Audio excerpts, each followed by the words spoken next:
how do you make sure that, every house you do or every project you do looks a little bit, unique in its own way? How does that happen? The most fun part about doing residences is that you're designing for so many different kind of people, and that's my kind of cue to kind of understand what the personality is like. I love to understand what, like, very very minute things, like the kind of clothes that a person likes to wear says so much about what choices that the person can make.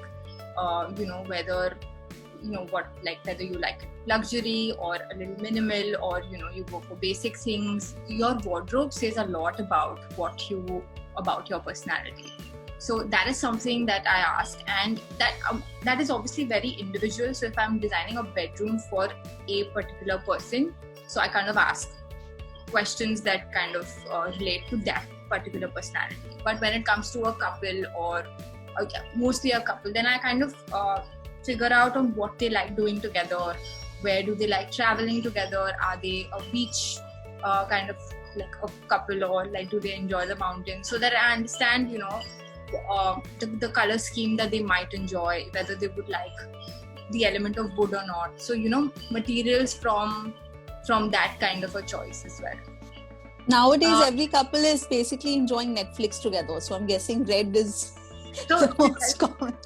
So that means that having a television and having your entertainment and sound system is so important, right? In a bedroom, you kind of realize that the bedding should be comfortable, because you're going to most of your time on your bed and to kind of entertain yourself. So that's the kind of that's how I kind of process the design. Right. And nowadays, like, I love designing for children as well.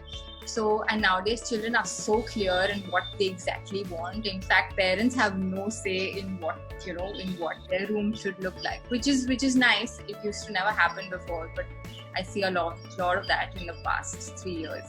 So again, what they like watching, what games do they play, just showing them references. Okay, if you like this, what do you so it's kind of fun to deal with adults and kids as well. So this reminds me of one client we were working with, and they had an 8-year-old, and the 8-year-old daughter knew exactly how much space she wanted for her lipsticks, how much she wanted for her clothes. And I was just amazed that, when I was 8, I was not thinking of these things. Like I just was happy to have a cupboard where I can shove all my stuff.